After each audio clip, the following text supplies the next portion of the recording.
Hi folks, welcome back to our channel. I'm Luke. And I'm Dan. And this time we have a video for you on basalt dust. What would you ever use basalt rock dust for? We're gonna ask him. He'll tell us what he uses it for and what you should use it for as well. So what does it look like?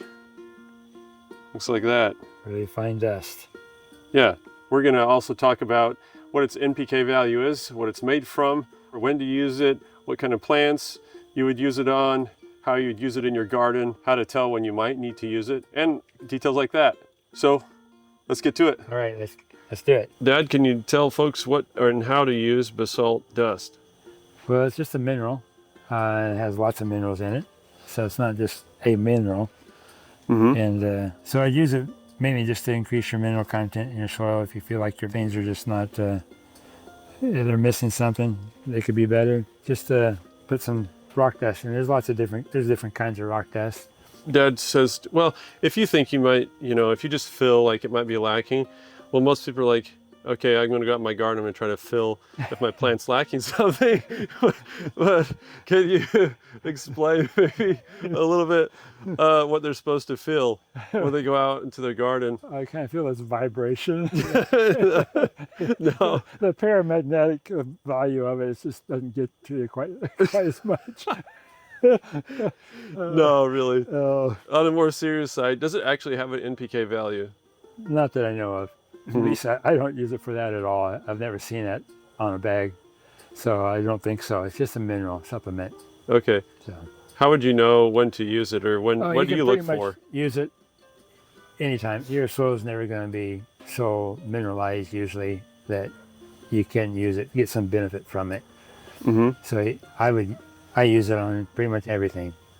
Just don't go crazy. There's moderation in all things, and just put some on, and it's just a good supply of minerals. So one of the questions I'd like to ask you, for the sake of folks listening, is why would you even use it? I mean, you have NPK, nitrogen, phosphorus, potassium, but what does this do for your plants?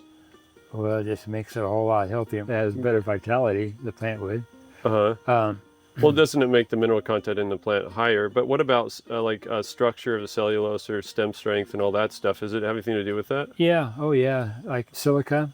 And this, I don't know how many minerals are in here. Kelp is supposed to have like 60 some different minerals, and I don't know exactly how many minerals this has. But all those minerals are going to have some sort of a positive effect on your plant usually, unless you just overdo it. Or if you happen to be in some part of the country that's just pretty much ground up rock that you're trying to garden on, you won't need it. And people say, well, that doesn't make any sense. Just like put ground up rocks on your garden. How's that beneficial?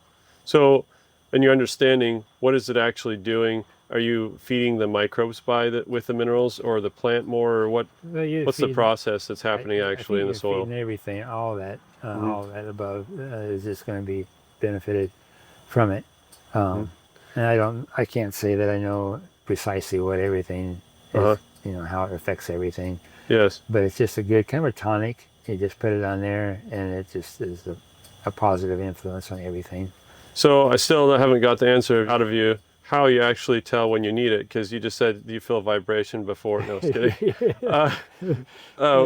Do you just do it you apply it by default? This is part of your standard gardening practice?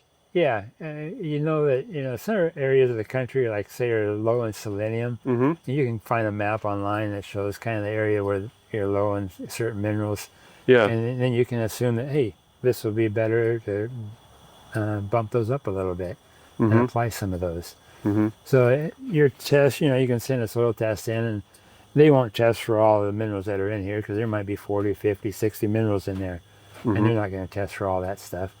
So it's just kind of a blanket mineral that you put on just to cover the bases.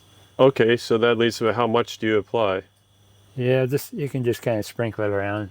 I mean, you can just kind of, here, I just show you, just put it around like that. And that's good.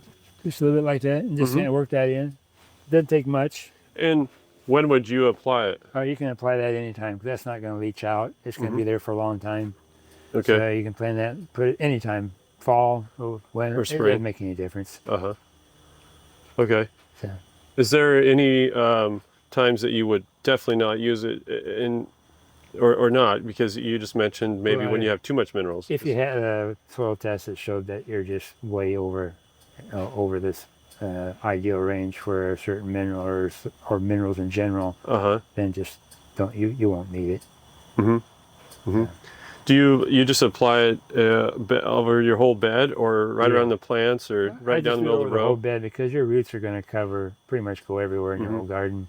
Yeah. Okay. Is there other forms of this? Well, not this basalt, at least not that I'm familiar with. It's all ground micronized, fine stuff, so it can break down faster.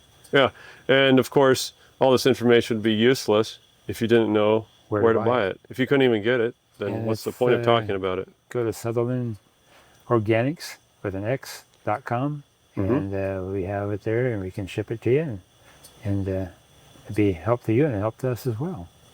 Well, I hope you enjoyed that video on soil amendments and how to use them. If you'd like to get some, just visit our website. The link is down in the description below. We'd be happy to ship you some. If you have questions, leave them down in the comment section below. We'll try to answer them as fast as we can. Also, if you're a subscriber, we thank you. If you're not, we don't thank you. No. If you're not, please subscribe.